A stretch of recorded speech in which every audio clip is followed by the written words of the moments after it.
hallelujah, hallelujah, Jesus Christ.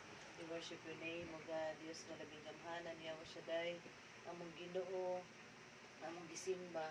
Aniya kami, O Diyos, biduho sa imong kabanal-banalang trono.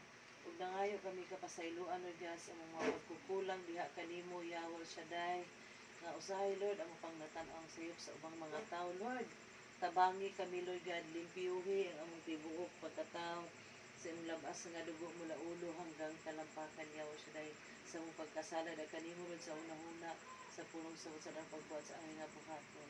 Yahweh Shaddai, mo kami nga angayan nga muduol diha kanimo, himo kami angayan nga magdaig diha kanimo, Yahweh Shaddai, himo kami angayan, Lord God, sa imong katubangan, Lord Jesus Christ. Hallelujah, Jesus, we worship your name, O God. Imong gitan-aw, Lord, ang among mga kasing-kasing, Lord God, ang among makahugawan. Kuhaan kini, Yahweh Shaddai, aron walay babag, Lord God, sa among pagduol, pagdahay ug pagsimba na kanimo, pagpaminaw sa imong mga pulong, Yahweh El Shaddai, Lord. Let your divine protection pour out sa among matagsa-tagsa ka kinabuhi ug sa among matagsa-tagsa ka pamilya. And Lord, give us always your divine wisdom, Yahweh El Shaddai, and give us your knowledge and understanding, Lord God, sa imong mga balaang pulong, Yahweh. Ang panalangin po, Lord, ang magpahayag sa imong mabuting balita si Brother Insasam. Punas siya, Lord God, sa imong balaang espiritu. Punan, Lord, sa imong kagahuman. Nga ipahayag niya, Yahweh, Shaddai, nga uyon sa imong kabubuton. Lord, we welcome the Holy Spirit in this place, Yahweh. We welcome you, Yahweh, Shaddai. Hallelujah, Jesus. Hallelujah, Jesus. Hallelujah, Jesus. Come, Holy Spirit, fall on us. We need your anointing, Holy Spirit. Hallelujah, Jesus. Come, Holy Spirit, fall on me now. I need your anointing. Come with your power. I love you, Holy Spirit. You're captivating my soul. And every day I grow to love you more. Come, Holy Spirit. Come, Holy Spirit, fall on me now. I need your anointing. Come with your power. I love you, Holy Spirit. You're captivating my soul. And every day I grow to love you more. I'm reaching for your heart. You hold my life in your hands, drawing me closer to you. I feel your power in you. Nothing compares to this place where I can see you face to face. I worship you in spirit and in truth. Come, Holy Spirit. Come, Holy Spirit, fall on me now. Yes, oh God, hallelujah.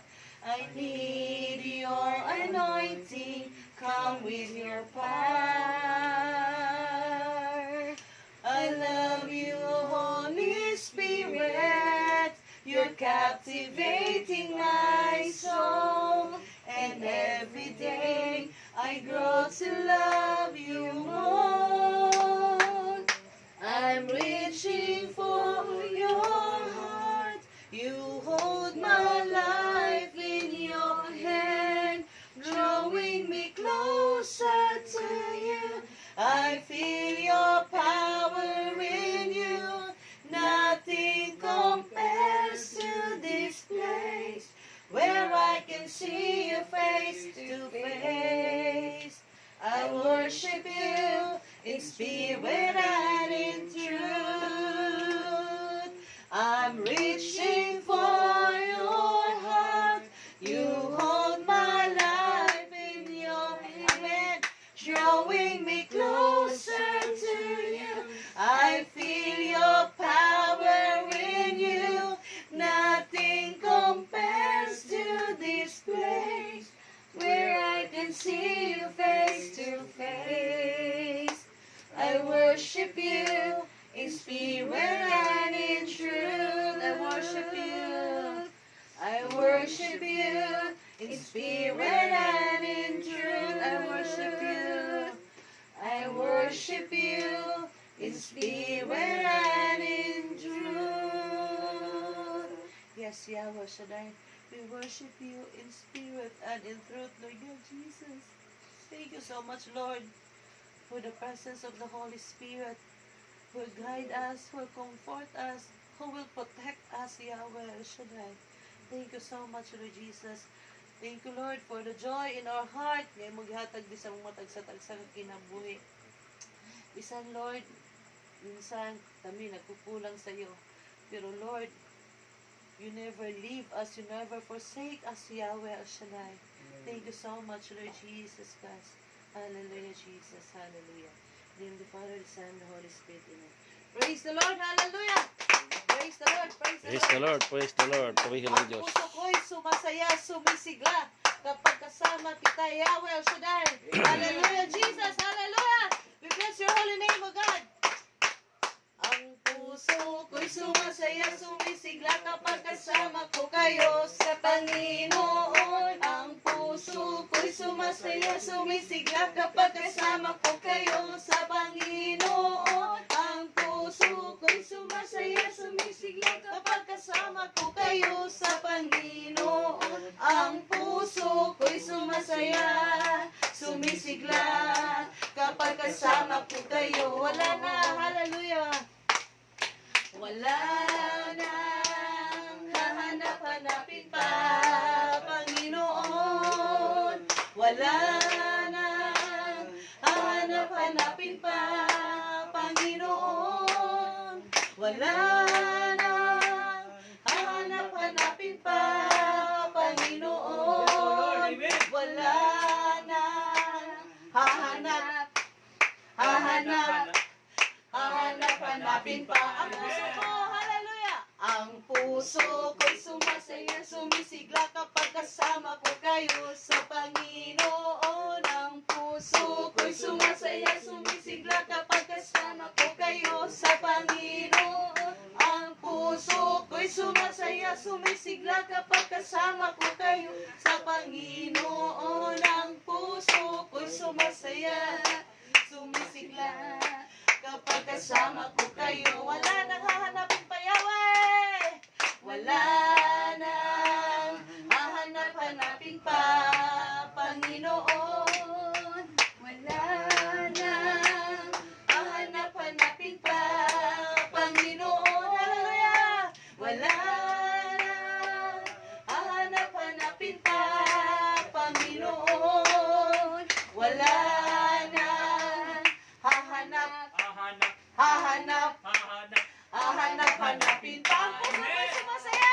Ang puso ko'y sumasaya, sumisigla kapag kasama ko kayo sa Panginoon. Ang puso ko'y sumasaya, sumisigla kapag kasama ko kayo sa Panginoon. Ang puso ko'y sumasaya, sumisigla kapag kasama ko kayo sa Panginoon. Ang puso ko'y sumasaya, sumisigla kapag kasama ko kayo. Wala nang hanapin pa. Hallelujah! Wala nang hanap-hanapin pa, Panginoon. Wala nang hanap-hanapin pa, Panginoon. Wala nang hanap-hanapin pa, Panginoon. Wala nang hahanap-hanapin pa. Praise the Lord. Hallelujah, Jesus. Yes, Lord. Hallelujah, Jesus Christ. Yes, Lord, wala nang hahanapin sa iyong presensya, Yahweh Shaddai. Because in your presence, there is fullness of joy. There is healing and deliverance in Jesus' name. Amen. Hallelujah, Jesus. Handarala shakatay bakhanday bahande. We bless your holy name, Yahweh, because you deserve the highest praise, because you're El Elyon, the most powerful God. Amen. Hallelujah, Jesus.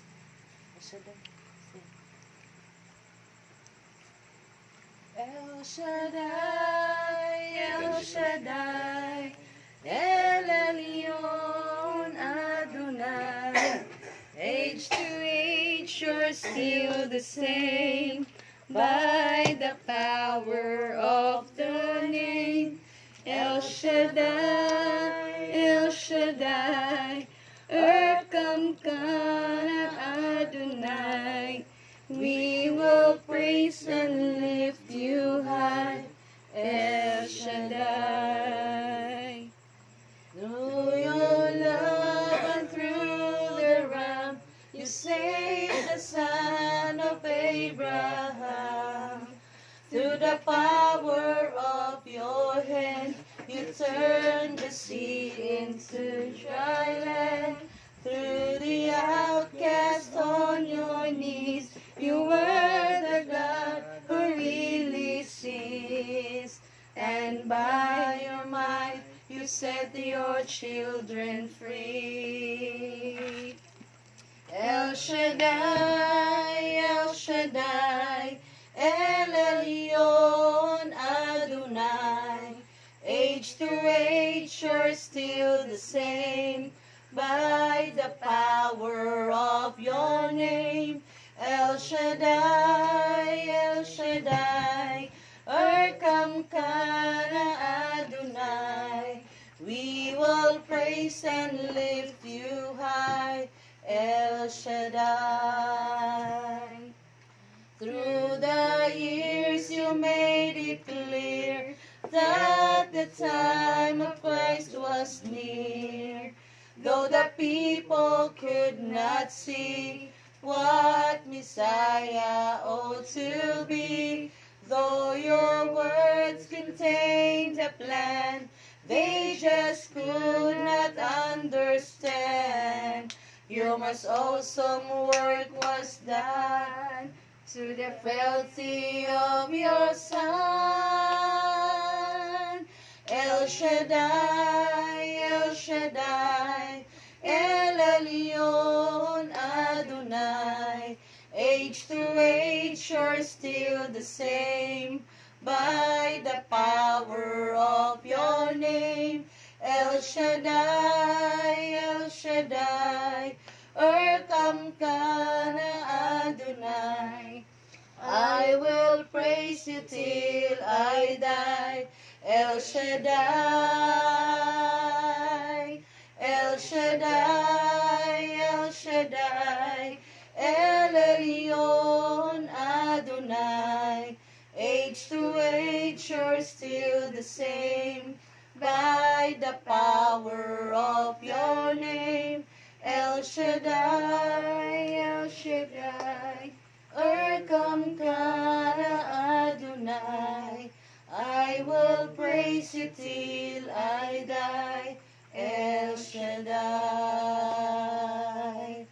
Ooh,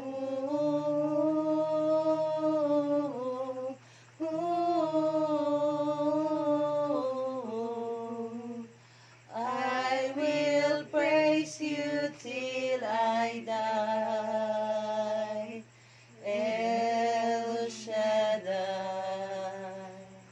Sa ngalan ng Ama, ng Anak at ng Espiritu Santo.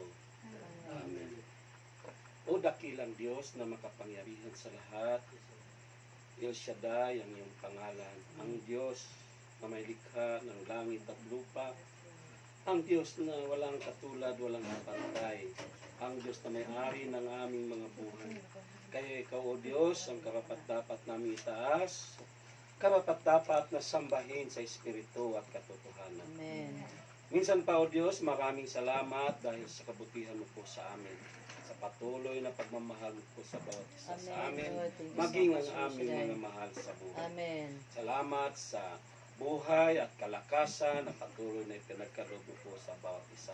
Amen. At salamat din, O Diyos, sa araw na ito na kung saan muli mong itinakda sa lugar ng Lindawel, lalo na dito sa tahanan ng mga Prias family, ang gawain mo po na kung saan sa pamamagitan ng gawain mong ito ay patuloy kaming magkaroon ng pagkakilala sa iyong sino Amen. Yes, sa Lord aming mga Jesus. buhay. Loobin mo, O Diyos, na ang gabing ito ay gabi ng pagpapala, siksiklik di umaapaw ang aming mararanasan.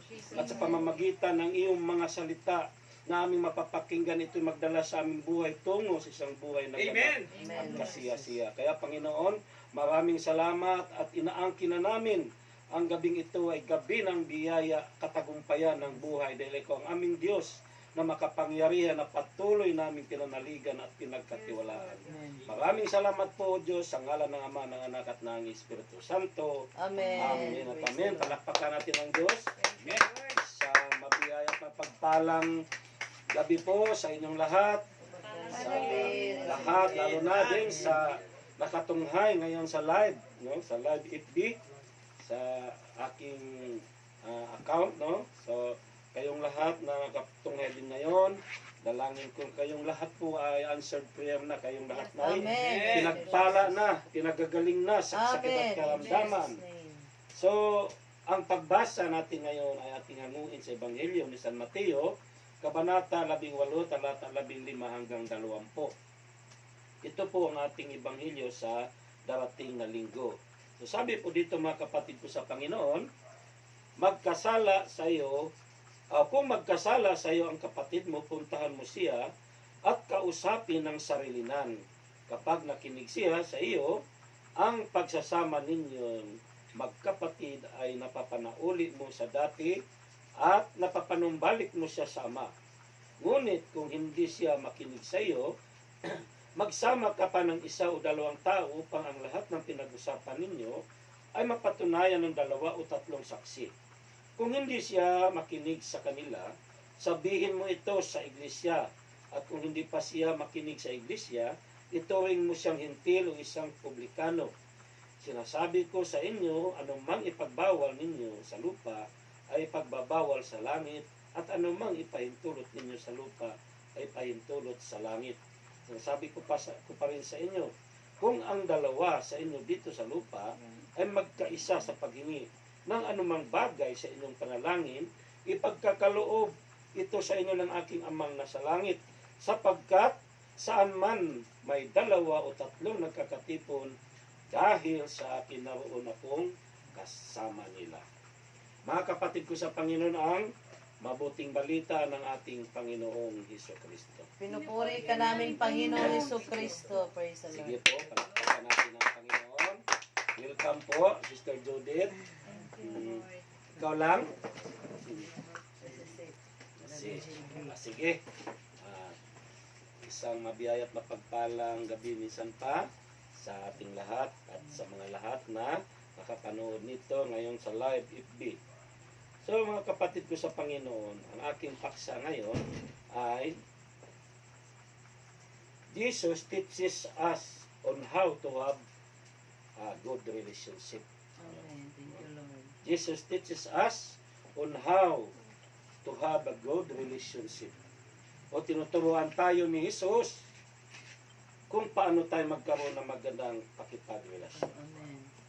So kung ating titingnan mga kapatid ko sa Panginoon, nang magsimula ang ministry ng ating Panginoon Hesukristo dito sa lupa, ang ating Panginoon ay nagtuturo na sa kanyang mga alagad noon at maging sa mga taong nakasalamuhan niya sa panahon ng kanyang ministry. Marami siyang tinuturuan. Tinuturuan niya sa maraming bagay ang mga disciple noon o mga alagad niya. At sa chapter 18 na ating tinunghayan, kung ating simulan ang chapter 18 mula sa talata 1, dahil nga tayo na nagsimula tayo doon sa 15, kung ating titingnan mga kapatid ko sa Panginoon ay patuloy na nagtuturo ang Panginoon Kristo sa kanyang mga alagad.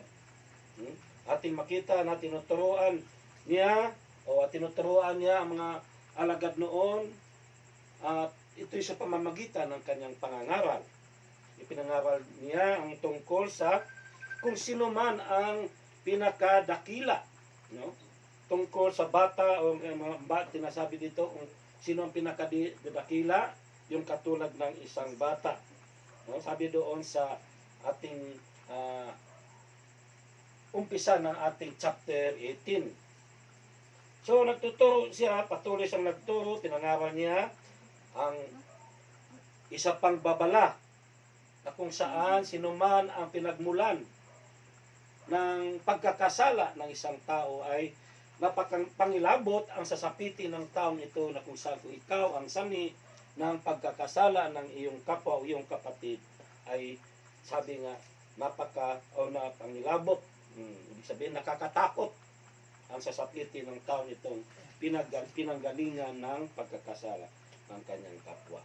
So tinuturo din niya sa mga alagad niya kung gaano kalaki ang pagmamahal ng isang pastol sa kanyang mga tupa.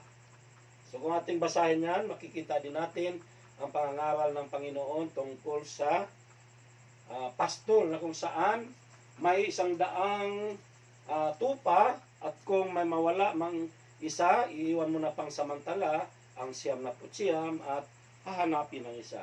So dito ipinapakita ng Panginoon kung gaano ang kahalaga ng tupa para sa kanya. At ang ibig sabihin yan, mga tupa, tayo po yon mga kapatid ko sa Panginoon. Na kung saan isa man ang nawawala sa kanyang kawan ay kanya itong hahanapin. Amen. Ngayon, tinuturo niya ang tungkol ngayon sa ating pagbasa na kung saan ang kanyang itinuturo sa ating tinunghayang Ebanghelyo ay kung paano tayo magkaroon ng magandang relasyon sa ating kapwa o ating kapatid. Ang tinutukoy ditong kapatid lalo na hindi lang basta literal na kapatid kundi kapatid sa pananalig at pananampalataya, no? Ang tinutukoy dito yung kapatiran natin sa Panginoong Hesukristo. So ibig ng Panginoong Hesukristo na maganda ang ating relasyon sa bawat isa. Amen. Kaya ito nga ang paksa natin, Jesus teaches us on how to have a good relationship.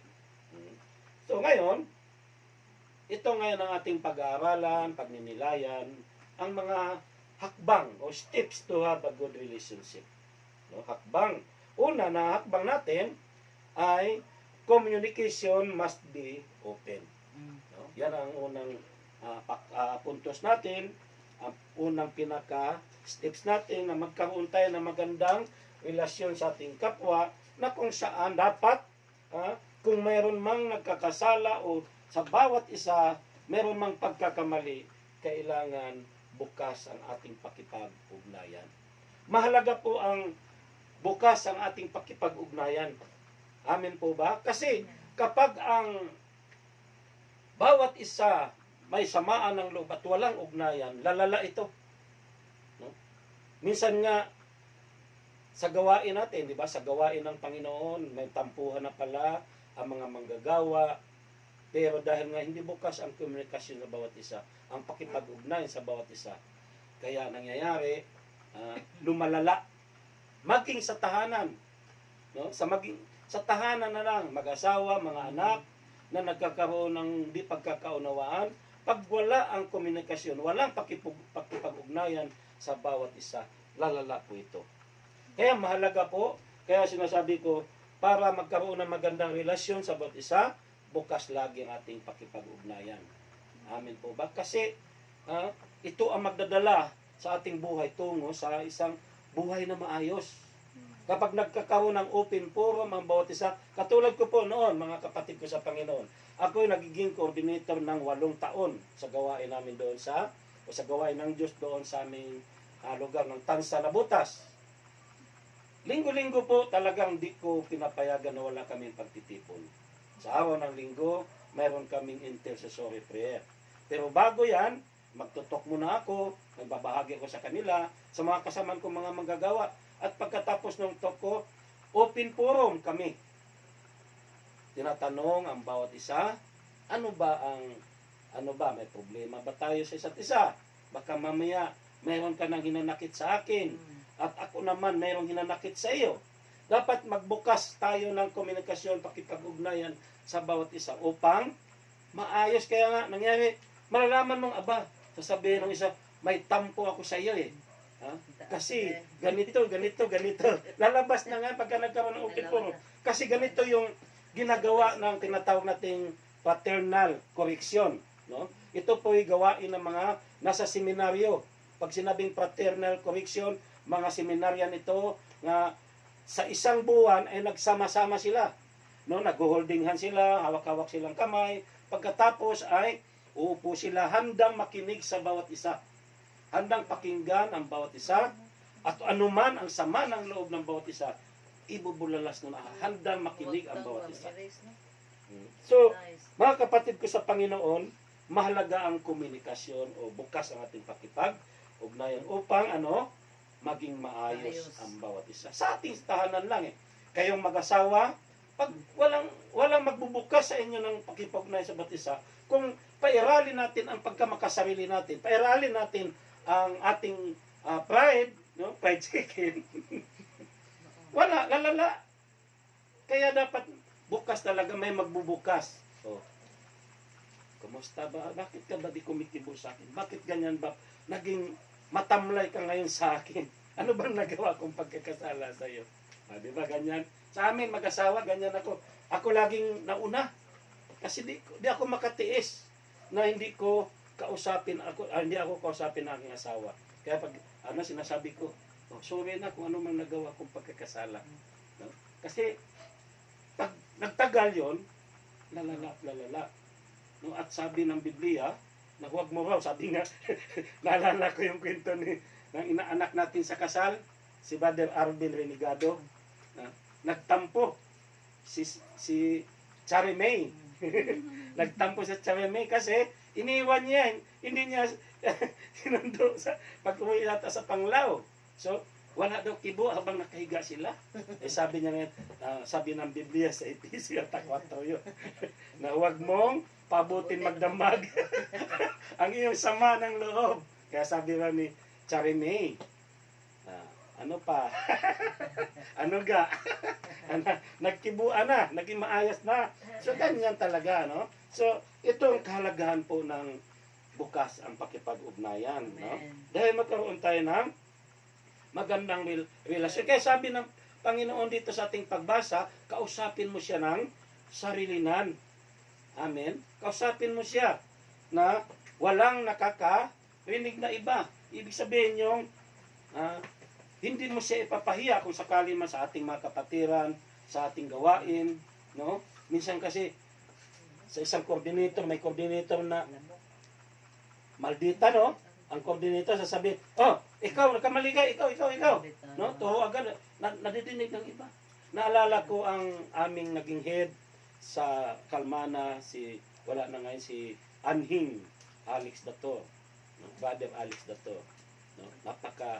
Ibang klase ang leadership niya. Kasi kami, pag may nagawa kaming mali, mga disciple, tatawagin niya kami, sasabihin niya, Brother Ed, pasok ka muna dito sa kotse ko, may pag-uusapan tayo. Pagdating sa loob ng kotse, kami dalawa lang. At sasabihin niya ngayon kung ano yung mali ko.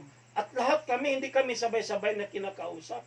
Kung ano mang mga mali namin na nagawa namin sa ministry o ano pa man na mga mali, talagang kinukurit niya at sariling kami nag-uusap. Kaya yun ang kagandahan noon. Di ka napapahiya, di ka ipinapahiya. So ganyan dapat ang ating gagawin. Amin po ba? Bukas ang ating ugnayan upang maging maayos ang ating mga pakipagrelasyon sa bawat isa. Kasi may mga taong puna ng puna agad sa kamalian ng bawat isa. Hindi marunong makinig. No? May sasabihin pa isa, hindi, ikaw may kasalanan. Nandun yung pagkakampi-kampi pa, no? Ayan. So, ito ang dapat nating iwasan, mga kapatid ko sa Panginoon. Dahil sabi doon sa Colosas 4:6, sikaping mawili sila sa pakipag-usap sa inyo at pag-aralang mabuti kung paano tutugunin ang bawat isa. So, sabi, sikaping mawili sila sa pakipag-usap. Kasi, kung ikaw, pabigla-bigla kasi ang mga salita, galit ka kaagad, sino ka namang mawiwili sa pakipag-usap sa iyo? Gusto ka nang iwanan kaagad ng kausap mo. Pero kung malumanay ka magsalita, so, maakit siya. Napakasarap palang kausap, no? Katulad nga ng halimbawa ko, in-example ko si Brother Alex Dato. Saan? Di ka talaga maano sa kanya dahil nag-usap kayo ng, di ka makakarinig ng mataas na boses, no? So ganyan ang kahalagahan ng bukas ang ating pakipag-ugnayan. Kaya una, communication must be open, no? Ang pangalawa, love must be prioritized. No, yan ang pangalawa, no? Anong ibig sabihin? Pag-ibig ang kailangan maging priority o pangunahin sa ating buhay. Amen po ba? Kay ano man ang nagawa ng ating kapwa, kapag ang pag-ibig ang pinapriority mo sa iyong sarili, ano mang nagawa niya, ano mang kamalian niya, kaya mong patawarin. Kaya mong palagpasin. Kaya mo siyang abutin. Kaya mo siyang unawain. Bakit? Nandyan naghahari ang pag-ibig sa puso. Amen. Naghahari. May isa kong kwento, no? Isa kong kasamahan nito. Noong araw sa lumang buhay ko, isang artist painter ako, no? May mga kasama na akong pintor sa Ermita, Mabini. Ngayon, ang kanyang asawa ay may sakit. Na tinatawag natin ng 6 maniac. No? May sakit talaga ang kanyang asawa. Ngayon, ito sinishare ko lang ito. At pag umalis siya, dahil nung panahon yun sa aming lugar sa Malabon, kailangan bumili ka ng tubig. At ang bibili ng tubig, yung may nagrasyon doon ng tubig, pinipingga. Ang isang drum ay 12 timba na malaki o 12 container. Puno yung isang timba o yung isang drum. Kaya lang, pag wala siya, siyempre pupunta ng Mabini Ermita, doon kami nagpipinta. Ang kanyang asawa, pag umiral na yung sakit, kahit yung nagigib ng tubig sa kanila, papatulan. Yayayain. Nagpapagamit siya para lang ibig sabihin malunasan yung kanyang naramdamang sakit. Alam ng kanyang asawa ng aking kaibigang ito. Kaya nung minsan nag-inuman kami, sabi ko, mabuti naman pare. Di pare nagbabago ang pagtingin mo dyan. Hindi mo iniwala, hindi mo iniwan yung asawa mo. Sabi niya sa akin. Ang salita niya, mahal ko siya eh. Tinanggap ko ang kanyang sakit. Gano man ang kanyang problema, ano man ang kanyang kapintasan, tinatanggap ko dahil mahal ko siya. So ito yung priority ng ang pag-ibig, ang priority natin sa ating buhay. Kapag mahal mo ang iyong kapwa, ang iyong kapatid, kaya mong patawarin. Kaya mong mahalin. Amen po ba? Amen. Sabi doon sa Roma 13:8-10, huwag kayong magkaroon ng sagutin kanino man. Liban sa saguting tayo mag-ibigan sapagkat ang umiibig sa kapwa ay nakakatupad sa kautusan. Ang mga utos gaya ng huwag kang mangangalunya, huwag kang papatay, huwag kang magnakaw, huwag kang mag-imbot, at ang alinmang utos na tulad ng mga ito ay nabubuo sa ganitong pangungusap. Ibigin mo ang iyong kapwa gaya ng iyong sarili. Ang umibig ay hindi gumagawa ng masama kanino man. Kaya't ang pag-ibig ang kabuuan ng kautusan. Amen po. So pag-ibig ang dapat na manguna sa ating buhay, sa ating puso. Amen po ba? Dahil sabi nga, pag-ibig lang ang susi ng lahat. Walang kaguluhan sa ating lipunan kung naghahari ang pag-ibig sa bawat isa.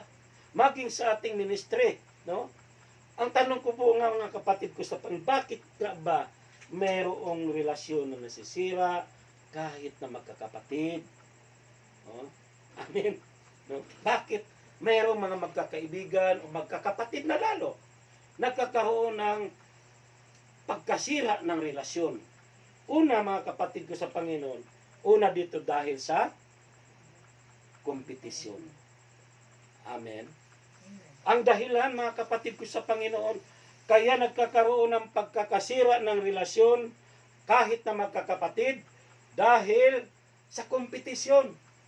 Naniwala kayo? Na dahil sa kompetisyon, doon nagkakaroon ng iringan ng magkakapatid at umahantong pa ito sa pagpatay, kahit kapatid pinapatay. Bakit? Ito po ang katunayan na ito dahil sa kompetisyon, no? Si Abel at Cain na una anak ng unang tao ng mundo, no? Si Abel at si Cain nagkaroon ng kompetisyon sa kanilang mga alaga, sa kanilang paghandog sa Diyos. So ang nangyari, ang resulta, galit at puot ang umiral sa puso ni Cain. Dahil sa kompetisyon na yon. Amen. At ano nangyari? Ang resulta ay pinatay niya ang sarili niyang kapatid. Amen po. Amen. Ang ikalawa na sinasabi ko kahit na magkakapatid, dahil sa kompetisyon, si Ismael at si Isaac, ang anak ni Abraham. No? Si Ismael, yan ang ama ng mga Muslim. Di ba? Si Ismael dyan sa Saudi Arabia at si Isaac ang sa ating pagiging Kristiyano. Nagkaroon ng kompetisyon. Kaya hindi magkakasundo ang magkakapatid dahil sa kompetisyon. Si Jacob at si Esau, na anak ni Isaac, ganon din. No? Si Jose at ang kanyang mga kapatid, kompetisyon pa rin. No? Amen po ba? At sa panahon ni Abimelech at ni Gideon, nagkaroon din sila ng kompetisyon sa angka nila, no? At ang isa, pinakahuli kong nakikita, si Ruth at saka si Raquel, na magkakapatid pero nasisira ang relasyon dahil sa kompetisyon. Kaya, ang resulta mga kapatid, ito, itinuturo ng Panginoon Hesus kung paano tayo makipag-ugnayan para magkaroon ng magandang relasyon. Yung ugnayan. Kasi ayon nga sa Efeso 4:3:1 hanggang 3:2, alisin na ninyo ang lahat ng sama ng loob, galit, puot, hinanakit. Galit at puot, huwag na kayong mambubulyaw, manlalait at mananakit ng damdamin ng kapwa. Sa halip, maging mabait kayo at maawain sa isa't isa at magpatawaran tulad ng pagpapatawad sa inyo ng Diyos sa pamamagitan ni Kristo. Amen. So isa po yan sa dahilan. Yung tinatawag nating kompetensya o kompetasyon. No? Yung kompetisyon, isa yan sa dahilan upang magkaroon ng hindi pagkakaunawaan ang magkakapatid. O lalo na dito sa kapatiran. Nandyan ang kompetisyon. Sa mga alagad, sa mga manggagawa, nandyan. Yung isa, ako, mas iba ang dala ko. No? Ito, mas maganda ang ibibigay ko sa preacher ngayon. Nakipagkompetensyahan. No? Ang mga preacher ganyan din. Mahusay magtok itong isa. No? Mahusay siya. Nandoon yung competition talaga. No? At isa pang dahilan mga kapatid ko sa Panginoon, nandoon yung insecure. Bunga ng pakipagkompetisyon ng bawat isa, nandoon na insecure na. Kaya nga ang resulta, yan, magkakapatiran sa gawain, kapwa preacher, mabuti, maganda ang samahan kapag nandyan sa harapan, pero pag wala na, isisikreto ng daon. Di ba? Lilibakin, ida-down. Yung iba, sasamahan kita. Sige, panguna ka. Pero pagdating ng duduna, iiwanan sa gitna, bibitawan. Bakit? Gustong masira. Bakit? Na-insecure. Mahusay ito. Naalala ko ang isang preacher na nagpunta ng abroad. Kaibigan ko ito eh. Nagpunta siya ng abroad, pero humingi siya ng authorization sa ating punong lingkod. Pero pagdating doon, hindi siya pinaka-preach na. Bakit? Magaling siya mag-preach. Nandoon yung insecure nung mas mataas sa kanya. So, hindi na siya pina-preach. So, nawala siya sa gawain. Ganyan nangyayari. At hindi lang. Sa mga simpleng samahan, kaya nga dati ay ang ng ating ministry. Ito'y halimbawa, hindi ito kasiraan ng ating ministry. Ito'y halimbawa sa resulta ng kompetisyon at insecure, mga insecurities. Kahit nasa gawain na. Diba? Mga anak na unang mga anak na sinasabi ko, anak niya si Abel at Cain, di ba? Nagkakaroon ng pagka hindi pagkaunawaan, pinatay pa ni Cain ng kanyang kapatid. Na talagang ganun. Resulta ito ng insecurities, na insecure. Sa atin, may mga, kasi nung araw, ang ministry natin, ang pumipili ng ipadala sa mga probinsya o saan mang lugar pag dimisyonin. Ipadala ka, sila ang pumili, ang nangyayari, hindi magkakasundo. Pagdating doon sa misyon, hindi sila magkakaugma. Nagkaroon ng hindi pagkakaunawaan, kaya ang isa uwi na, ang isa natili. Kaya ngayon, nabago. Ang pinapadala ay magkakasundo na. Pag halimbawa, gusto, misma ang head, ito pipili ng makakasama, yung kasundo na. No? Maganda na yung maging ganun no? Ito yung isang halimbawa lang. Kasi sa lahat naman ng ministry ay may kahinaan, may kasiraan. Amen. So yan po mga kapatid ko sa Panginoon, dahil may na-insecure at ang isa pa, yung inggit nga, naiinggit. Amen. Amen. Manggagawa na, subalit, nadudoon yung hindi pagkakaunawaan dahil nagkakaroon ng inggitan. Sabi doon sa Hebreo 13:1 ng mga kapatid ko sa Panginoon, magpatuloy kayong mag-ibigan bilang magkakapatid kay Kristo. Nang dapat magpatuloy ang pagmamahalan bilang magkapatid kay Kristo. At sabi doon sa unang Pedro 3:8, sa wakas magkaroon kayo ng pagkakaisa at magtinginan kayong mabuti, magmahalan kayo bilang magkakapatid, maging maunawain at mababang loob. So ito ang gusto ng Panginoon, na i-priority natin sa ating buhay ang pag-ibig, no? Kaya pag ang pag-ibig ang nangunguna sa ating buhay, ang magandang relasyon ang maging resulta nito. Ang magandang pakipagrelasyon. Amen po. Amen. Ang ikatatlo na puntos natin para upang magkaroon ng magandang relasyon o hakbang, unity must be given importance. No?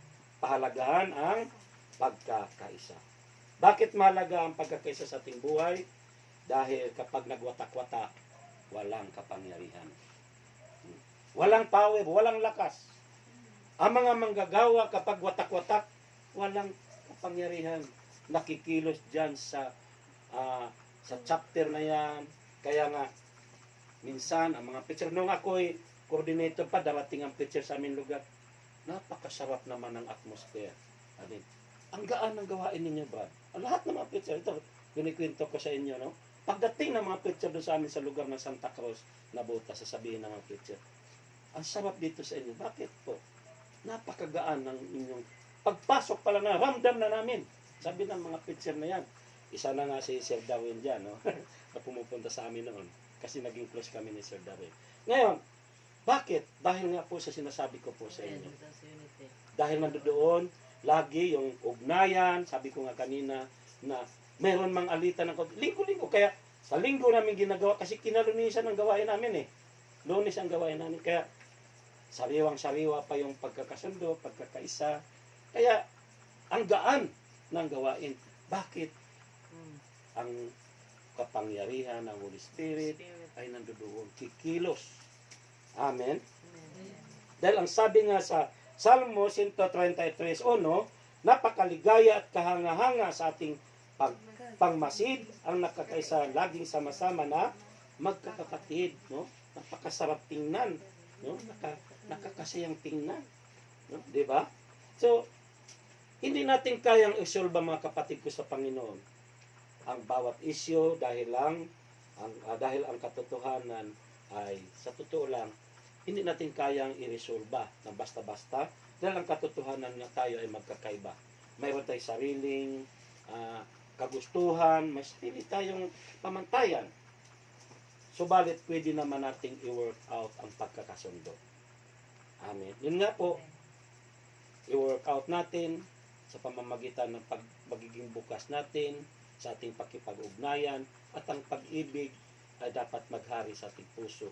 At ito, ang pagkakaisa ay bibigyan natin ng halaga sa ating buhay. Amen po ba? Amen. Hiramin ko ang isang kwento. sa isang gawain daw. No, kwento ito ng aking kapwa preacher din. Narinig ko, sabi daw ng isang manggagawa. Kasi hindi na sila magkakasundo eh. Kukunin ko na yung mga dinodonate ko dito. Lahat ng mga dinodonate ko. Silya na yan, akin yan. Ventilador na yan. Lahat. Mga sound system na yan, iuwi ko na. Sabi naman ng isa, ay kukunin ko rin yung akin dyan. May aircon akong nilagay dyan eh. Akin yung aircon na yan. Tsaka yung iba pang mga upuan dyan, iuwi ko na yan. Sumagot naman yung isa, ay, kukunin kong ganyan, kukunin ko na yung chandelier na nandiyan sa taas. Sabi naman ng isa, nakikisaw-saw. Sige, kunin mo na yung chandelier na yan, pero i-spell mo nga yung chandelier. Sabi nung may-ari ng chandelier, di ko na kukunin, yung bombilya na lang. Yung bombilya. Chandelier. Parang ngit-ngit. Yung bombilya na lang. Joke lang. Narinig ko lang to sa isang aking kapwa preacher. Ano yun, namira, tatay. Mando ko sa paspilingon sa karaoke. Amen. So, tandaan natin mga kapatid ko sa Panginoon, ang demonyo o ang yawa ay 24 hours na kumikilos yan upang sirain ang pagkakaisa ng kanyang ng mga lingkod ng Diyos, no? Ibig niyang masira ang pagkakaisa ng mga lingkod ng Diyos, yung magkakapatiran sa ministry ng Panginoong Hesus. Bakit? Upang wala itong kapangyarihan.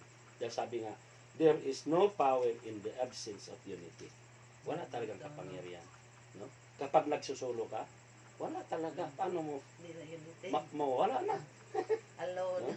Kaya isang halimbawa nga dyan, yung kuryente na nakabit sa poste, kapag putol-putol ang kordo ng paano mo ma-enjoy ang kuryente na dadaloy doon sa ventilador o sa ano pa man, paano natin ma-enjoy ang ilaw kung putol-putol ang kawad na yan. So mga kapatid ko sa Panginoon, dapat nagkakaisa. Amen po ba? Bakit? Sabi ni San Pablo sa Galatia 5:15, ngunit kung kayo'y magkakagatan at magsasakmalang parang mga hayop, mauubos kayo. Anong ibig sabihin yung kapwa na, may galit na, ibig sabihin na, nagpinaakay na, nagkakagatan. No? Wala nang pagkasundo-sundo. Hallelujah. So, ulitin ko mga kapatid ko sa Panginoon, napakahalaga ang pagkakaisa. Amen. Dahil ito'y susi. Unang-una, susi ng ating katagumpayan. Bakit? May kapangyarihan ang pagkakaisa. Susi ito na kung saan makamta natin ang ating mga kahilingan. Dahil ang sabi sa ating binasa, isa man o dalawa, di ba? Tatlo ba? O hingin nyo sa pangalan ko, kayo ay tutugunin ng Diyos. Amen po. So, mahalaga ang nagkakaisa. Naalala ko yung awitin ko na nagawa ko, yung sarili kong composition. Ang pamagat nito ay intercessory prayer. No? Pero di ko kakantahin itong buo. Dito lang ta sa chorus. Kasi maikli. Kasi pagkantahin kong buo, mahaba ito eh. Pero nasa YouTube itong aking kanta na ito, mga 12 yan, nasa YouTube na. No? Pero pinapaariglo ko kay Dimityan at saka kay Junel at ipapakanta ko sa kanila sa mga BNM kung sakaling magustuhan din nila. Kasi kung ako kasi ang tinig ko, tinig na tayo eh, tinig palaka. Sumubra ang pag inom ng loya. Yung katas ng loya sumubra. kaya nawala na yung magandang tinig na mababa kasi tinig ko eh. Mababa. Mahirap kumuha ng mataas. Sabi ng awitin ko, sa dalangin ko't dalangin mo, malaki ang magagawa nito sa pagbabago ng mundo. Diba? Kapag tayo nagkakaisa, dalangin tayo, magkalayo man tayo. Kasi kaya ko nasabi ito, kaya ko nagawa itong komposisyon na ito. Nung naging membro ako ng 3 AM Prayer Brigade. Itong 3 AM Prayer Brigade, kung saan ako napapabilang, gigising ng alas 3 ng madaling araw Amen. na sa sarili naming tahanan. At kami, kanya-kanya kaming pakipag-usap sa Diyos. Amen. No? Ano man ang aming mga kailangan. At ang panalangin namin lahat mula sa lahat na tao sa ating paligid o sa buong mundo. Kaya nga, sabi ko, sa dalangin ko't dalangin mo, malaki ang magagawa nito Amen. sa pagbabago ng mundo. Amen. Kasi kung talagang nagkakaisa tayo lagi, at tayo'y walang sawang manalangin, itong COVID-19 na ito, wala yan, mawawala na yan. Tuluyan ang mawala yan. Amen. Amen. Amen. At sabi pa doon sa pangalawa, sa dalangin ko't dalangin mo, maipahayag natin ang himala ni Kristo. Amen. Anong ibig kong sabihin? Sa dalangin ko't dalangin mo, nandoon man ang kamag-anak mo sa Amerika, may sakit man siyang cancer doon, kahit nandito tayo, malayo tayo sa Kanya, kayang pagalingin, kayang maihayag ang kapangyarihan ng Diyos. Amen. Ang himala ni Kristo doon sa tao, sa mga mahal mo sa buhay na iyong ikinapanalangin. Amen. Amen. So ulitin ko, mahalaga ang pagkakaisa. Kaya't halina, tayo'y manalangin na, tayo'y magkakaisa, idulog sa Diyos ang kahilingan ng iba. Dinudulog natin ang kanilang mga kahilingan. Kaya't halina, tayo'y manalangin na, magkalayo man tayo sa isa't isa, ngunit ang ating espiritu naman ay nagkakaisa. Amen. Magkalayo man tayo sa isa't isa, ngunit ang ating espiritu ay nagkakaisa. Amen. Amen. Kaya nga, kami noon, paggising namin ng alas 3 ng madaling araw, di namin alam ang kapwa namin kung nanalangin din. Wala kaming pakialam. No? Alas 3 ng madaling araw, napakahirap kaya. Amen. Ha? Isang sakripisyo ang manalangin ka. Alas 3 ng madaling araw, gigising ka. Kaya nga, ano mang sakripisyo sa gagawing panalangin, ikaw ay pagpapalain. Amen. Dahil nakikita ang ng Diyos ang anumang pagpapagal na ginagawa natin. Amen. Amen po. So yan mga kapatid ko sa Panginoon, no? Ulitin ko ang steps upang magkaroon tayo ng magandang pakipagrelasyon ay ang komunikasyon ay o pakipag-ugnayan ay bukas, no? At ang pangalawa ay ang pag-ibig ay priority natin sa ating buhay. At ang pangalawa, bigyang halaga. Ay ang pangatlo, bigyang halaga ang pagkakaisa. Amen po. So tumayo na tayo mga kapatid ko sa Panginoon. At kayong nanonood ngayon,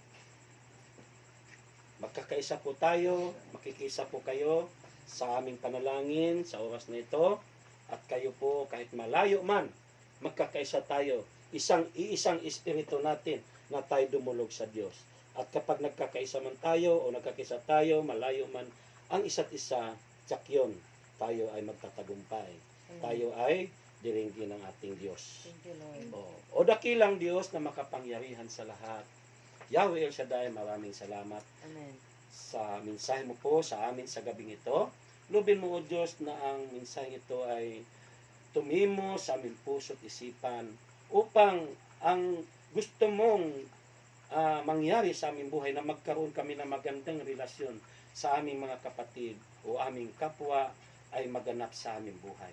Pagpalain mo ang aking mga kapatid na narito ngayon, ang pamilya Arias, O Diyos, ang buong pamilyang ito, patuloy mong pagpalain. Amen. Ang kanilang mga mahal sa buhay, kapatid, sa ama naroon. Di ko man maisa-isa ang mga pangalan nila, O Diyos. Alam mo, O Diyos, ang tahanang ito ay bukas palad upang makatuloy ang banal mo pong gawain. Amen. At alam ko, Panginoon, ang sinumang tumanggap sa iyo ay hindi mo pinabayaan, pinagpala mo na. Amen. Answered prayer na po sila, Panginoon. Amen. Sa Yes, pangalan Lord. ni Jesus. Ganon din ang pamilya Dolohol, Sister Judith, Amen. ang kanyang mga anak. Di ko man mabanggit din ang buo niyang pamilya, Panginoon. Isang lingkod mo na hinirang sa kapanahonan upang maging coordinator mo po dito sa Lindabel. Thank you so much. Ikaw po ang magpala sa kanyang buhay, Amen. kasama ang kanyang brother husband, mga anak, apo, o sino pa mang mga mahal niya sa buhay, O Diyos. Patuloy mong pagpalain Amen. ang kanilang pangailangan, ang kanilang trabaho, ikaw po magpala, o anumang negosyo, anumang mga ikinabubuhay nila, Panginoon. At ganun din ang aking kapwa lingkod, tagapahayag ng mabuting balita, si Brother Archie Caprinte, Amen. si Brother Banjo Panis, at lahat po, O Diyos, ang kanilang pamilya, ang kanilang mga mahal sa buhay. Ikaw po ang patuloy na magpala. Patuloy mong pagpalain aking mga kapatid na ito. Loobin mo, O Diyos, na patuloy mong gamitin sa kapanahunan sa kanilang paghahayag ng mabuting balita. Ikaw po ang patuloy na maghari upang maganap sa kanilang buhay at magawa nila ang naaayon sa iyong kalooban. Amen. Lord, pagpalain mo ang gawain mo pong ito. Nawa, Lord, mabalik na sa normal ang gawain mo po dito sa Lindabel, na hindi na sa bahay-bahay, Panginoon, kundi doon na may balik na sa loob ng simbahan. Church. Lord, pagpalain mo ang lugar na ito ng Lindabel. Balutin mo po, O Diyos, ng iyong kapangyarihang banal na dugo upang sa lugar na ito maghari ang iyong Espiritu, ang iyong Amen. kapangyarihan. Lord, ano man ang kanilang ipagkaloob, ibibigay para sa iyong Panginoon, ibalik mo po sa kanila ng higit pa sa kanilang inaasahang pagpapala. Amen. Ganon din, O Diyos, ang lahat na makatunghay sa bidiyang ito. Ano man ang kanilang kahilingan, ay answered prayer na po sila. Kung sino man ang may sakit at may karamdaman, dinideklara ko ang kanilang kagalingan. Amen. Sa pangalan ni Jesus, sa ngalan ng Ama, ng Anak at ng Espiritu Santo. Amen. Amen at amen. Purihin ang Panginoon at umawit tayo ng pasasalamat sa ating Diyos na buhay. Give thanks with a grateful heart. Give thanks to the Holy One. Give thanks because He's given Jesus Christ, His Son. And now let the weak say, I am strong. Let the poor say, I am rich because of what the Lord has done for us. And now Bye-bye sa inyong lahat. Pagpalain tayong lahat ng ating Diyos na buhay sa pangalan ni Jesus. Let the poor say, I am rich because of what